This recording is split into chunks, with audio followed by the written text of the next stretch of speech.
শেষ মুহূর্তে এসে বুবলা এবং বর্ষাকে উচিত শিক্ষা দিয়ে নতুনের পাশে এসে দাঁড়ালো কমলিনী।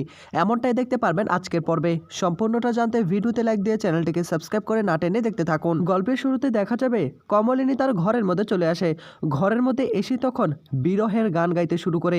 এত কষ্ট কোনোভাবেই মেনে নিতে পারছে না কমলিনী, কান্নায় ভেঙে পড়ে।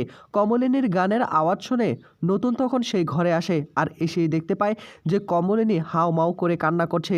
সে মাথাটা নিচু করে বসে রয়েছে। এটা কোনোভাবেই দেখে সহ্য করতে পারছে না নতুন। নতুন তখন পিছনে এসে ডাক দেয়, কমলিনী তুমি কান্না করছো কেন? কি হয়েছে তোমার? কমলিনী তখন বলে, না আমার কিছু হয়নি। এই বলেই তখন চোখের জলগুলো ফেলতে শুরু করে। তখনই নতুন বলে, আমি তোমার ঘরে এসেছি একটা কারণ। সে কারণটা হলো, তুমি কিন্তু আমাকে বলনি তুমি কি আমাকে বিশ্বাস করো কি করনি। তুমি নিজে বুবলাইকে পুলিশের কাছে যেতে বলেছো, তাতে আমার আপত্তি নেই, কিন্তু তুমি আমাকে সেখানে কোনো কিছুই বললে না। তুমি কি আদৌ আমাকে বিশ্বাস করো কি করো না?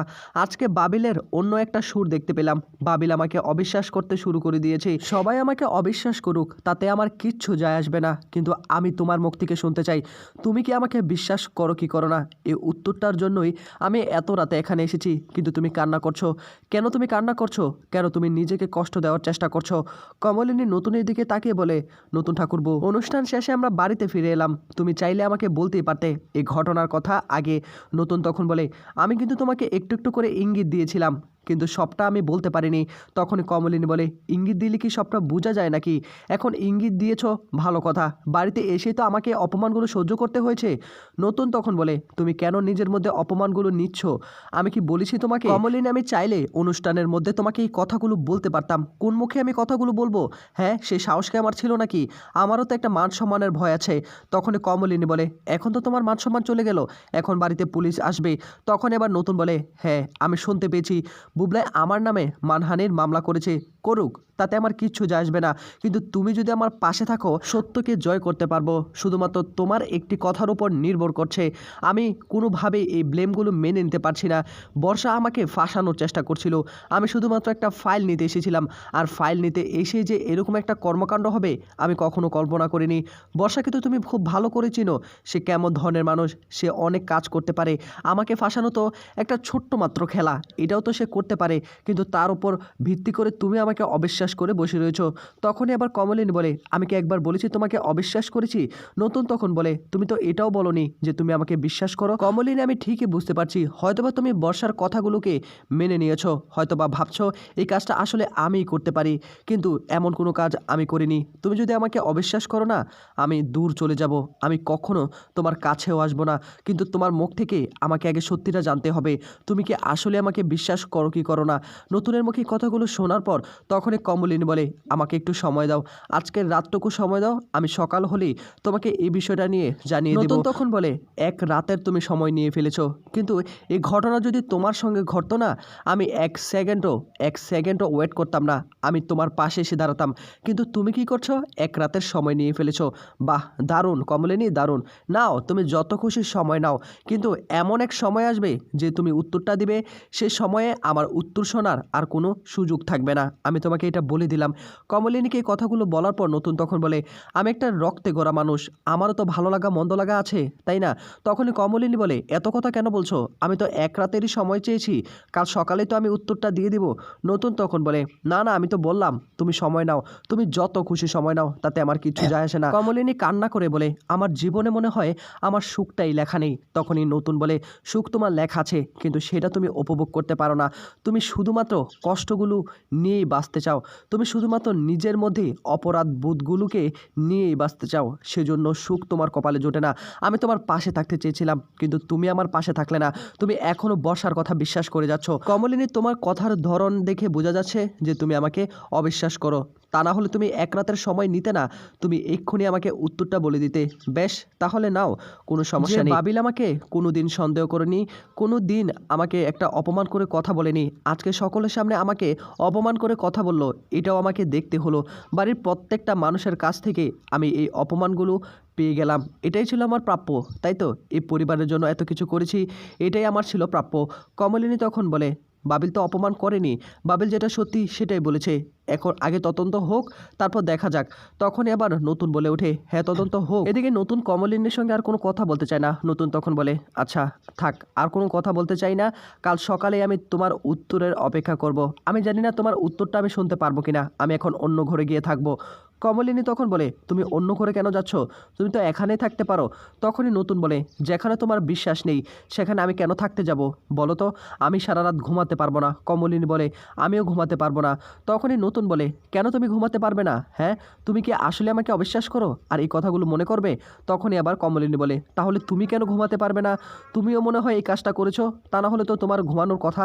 তখন আবার নতুন বলে, আমি যে তোমাকে বিশ্বাস করি, আমি তো শুধুমাত্র তোমার এই কথাটার জন্য ঘুমাতে পারবো না। তুমি যদি আমাকে বিশ্বাস করে এই কথাটা বলতে, আমি নিশ্চিত ঘুমাতে পারতাম, কিন্তু তুমি এটাও বললে না। দেখো কমলিনী, তুমি যে আমাকে অবিশ্বাস করছো না, তুমি কিন্তু নিজে পস্তাবে, আমি সেটা খুব ভালো করে বলে দিলাম। এত বছর যাবৎ আমি তোমার সঙ্গে আছি, কিন্তু দুঃখের বিষয় হলো তুমি এখনও আমাকে চিনতে পারলে না, এখনও আমাকে বুঝতে পারলে না। তখনই কমলিনী বলে, আমি ঠিকই তোমাকে বুঝতে পেরেছি, ঠিকই তোমাকে চিনতে পেরেছি। সবাই তো সবার মতো না, আর আমি তো তোমার মতো হতে পারবো না, তাই না? তাই হয়তো বা আমার একটু সময় লাগছে। তখনই নতুন বলে, হ্যাঁ একদম ঠিক কথাই বলেছো, হয়তোবা তুমি আমার মতো চিন্তা ভাবনা করতে পারো না, হয়তোবা তুমি আমাকে বিশ্বাস করতে পারো না, যেভাবে আমি তোমাকে বিশ্বাস করি সেভাবে তুমি আমাকে বিশ্বাস করতে পারো না। আমি তোমাকে ভালো রাখার জন্য এই সব কিছু করেছিলাম, আর কিছু বলার নেই। এই বলে তখন নতুন সেখান থেকে চলে যায়। কিছুক্ষণ পরই দেখা যাবে দরজায় কলিং বেল বাজতে শুরু করে। তখনই ঠাম্মি বলে, কী রে, কে এলো আবার? বুবলে তখন বলে, আমি দেখছি কে আসলো। তখনই দরজাটা খুলে, দরজা খুলেই দেখতে পায় মিটিল। মিটিলের সঙ্গে ছিল অনেক পুলিশ। মিটিল তখন বলে, বুবলেদা তুমি চিন্তা করো না, আমি কিন্তু পুলিশ আনিনি। পুলিশ মনে হয় তুমি যে অ্যারেস্ট ওয়ারেন্ট করেছো তার জন্য পুলিশ এসেছে। কোইন্সিডেন্স, আমিও একসঙ্গে চলে আসলাম, ভেতরে আসি। এ বলে তখন বুবলাই বলে, প্লিজ আসুন আসুন। এই বলে তখন মিটিল আর পুলিশ সকলেই বাড়ির ভেতর প্রবেশ করে। যখনই বাড়ির ভেতর পুলিশ প্রবেশ করে তখনই বর্ষা পুলিশকে দেখতে পায়, আর বর্ষা পুলিশকে দেখে আবার ন্যাকামে শুরু করে দেয়। ন্যাকামে করে আবার কান্নায় ভেঙে পড়ে, আমার সম্মান নষ্ট হয়ে গেল, আমার সব কিছু শেষ হয়ে গেল গো, শেষ হয়ে গেল। তখনই পুলিশ এসে, স্বতন্ত্র বোস কে আছেন, এই চেঁচামেচির আওয়াজ শুনে তখন নতুন কমলিনী ইভেন কুর্চিও সেখানে চলে আসে। তখনই নতুন এসে বলে, আমি হলাম স্বতন্ত্র বোস, কি হয়েছে বলুন। পুলিশ তখন বলে, আপনার নামে একটা অভিযোগ আছে, আপনাকে আমাদের সঙ্গে থানায় যেতে হবে। এদিকে কুর্চিও সেখানে চলে আসে, আর কুর্চিকে দেখে আবার ঠাম্মি ভীষণ রকম রেগে যায়। কি ব্যাপার কুর্চি, তুই এখানে? তোর না ছেলের বিয়ে, অনেক কাজবাজ রয়েছে? কুর্চি তখন বলে, তোমাকে এত কিছু নিয়ে ভাবতে হবে না।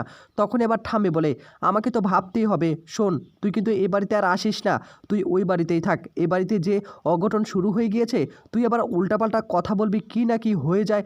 তখন এবার কুর্চি বলে, মা তুমি আর কোনো কথাই বলো না, বুঝতে পারলে তো? তোমার এই কথাগুলো না আমার ভালো লাগছে না। তুমি কেমন ধরনের মানুষ সেটা খুব ভালো করে আমি বুঝতে পারছি। আমার এখানে থাকা জরুরি, আমি এখানে থাকবো। নতুন তাকে একটা ব্লেম দিয়ে তাকে অ্যারেস্ট করে নিয়ে যাবে, এটা তো আমি কোনোভাবে সহ্য করব না। নতুন তার মতো মানুষ হয় না। নতুন তাকে যদি অ্যারেস্ট করে আমি এর অবশ্যই প্রতিবাদ জানাবো। এদিকে আবার বড় ঠাম্মি বলে ওঠে, নাটক শুরু হয়ে গিয়েছে। পুলিশ তখন স্বতন্ত্র বোস নতুনের কাছে এসে বলে, আপনি নাকি এই কাজগুলো করেছেন, তাই আপনাকে আমাদের সঙ্গে থানায় যেতে হবে। তখনই নতুন বলে, তার কি প্রমাণ? প্রমাণ ছাড়া আপনি আমাকে অ্যারেস্ট করতে চলে আসলেন, এটার কি মানে হয়? এটা কি কোনো আইনের ধারার মধ্যে পড়ে নাকি? তখনই পুলিশ বলে, দেখুন আমাদেরকে আইন শেখাতে আসবেন না। এই মেয়েটি নিজে স্টেটমেন্ট দিয়েছে, তার যে ক্ষতিটা আপনি করেছেন, ইভেন রিপোর্টও কিছু আঁচলের দাগ আমরা দেখতে পেয়েছি, আর তার পরিপ্রেক্ষিতেই আপনাকে আমরা এখান থেকে নিয়ে যাব, আপনাকে জিজ্ঞাসাবাদ করব। তখনই নতুন বলে, ও ও মেয়ে বলে ওর কথাগুলো বিশ্বাস করে নিয়েছেন, ও আমার নামে মামলা করলো সেটা নিয়ে নিলেন, কিন্তু আমি কি বলছি সেটাকে একবার শুনবেন না নাকি?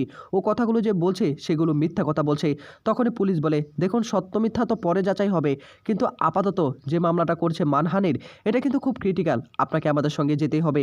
এছাড়া আমাদের আর কোনো কিছু করার নেই, আমাদের যা কাজ আমাদের তো তাই করতে হবে, তাই না? আপনি যদি নির্দোষ হয়েও থাকেন আপনি আবার ফিরে আসতে পারবেন। তখনই মিঠি বলে, শুনুন অফিসার, মেয়েদের যেহেতু এতই পাওয়ার, ও যেহেতু আমার নতুন কাকুর বিরুদ্ধে একটা এলিগেশন এনেছে, এখন আমি মেয়ে হিসাবে বলছি যে আমার নতুন কাকু এমন কোনো কিছুই করেনি। নতুন কাকু আমার বাবার মতো, স্টেপ ফাদারও বলতে পারেন।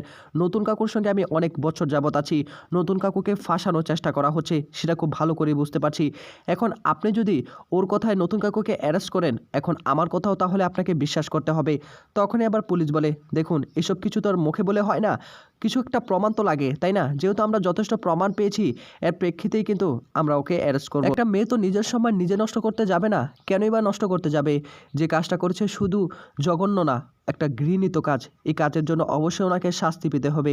এদিকে নতুন তো এইসব কিছু দেখে হতদম্ব হয়ে পড়ে, আর তখনই আবার ঠাম্মি বলে ওঠে, নিয়ে যান নিয়ে যান, এরকম এরকম ছেলে না মুখ দেখাও পাপ, এই ছেলের আসলে ফাঁসি হওয়া দরকার। লক্ষ্মীর মুখে এই কথা শোনার পর তখনই আবার বড় ঠাম্মি তো বলে ওঠে, দেখুন আপনাদেরকে একটা কথা বলছি, আমি কিন্তু এই বাড়িতেই থাকি, স্বতন্ত্রকে আপনারা কোনোভাবেই নিয়ে যেতে পারবেন না।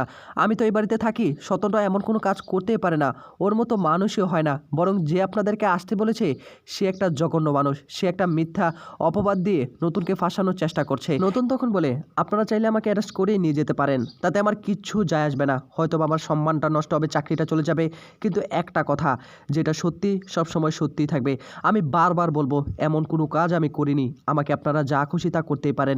এদিকে তখনই নতুনকে সেখান থেকে নিয়ে যাচ্ছিল, আর তখনই কমলিনী চিৎকার করে ওঠে, না, ওনাকে কোথাও নিয়ে যাবেন না। নতুন ঠাকুরপো, তোমার কাছ থেকে আমি এক রাতের সময় নিয়েছিলাম, কিন্তু সেটা কেন নিয়েছিলাম সেটা তুমি বুঝতে চেষ্টা করোনি। তোমার সঙ্গে আমার বিয়ে হয়েছে, কিন্তু তুমি এখন আমাকে ভালো করে বুঝতে জানলে না। আমি তোমার পাশে আছি, এই ছিল আপডেট।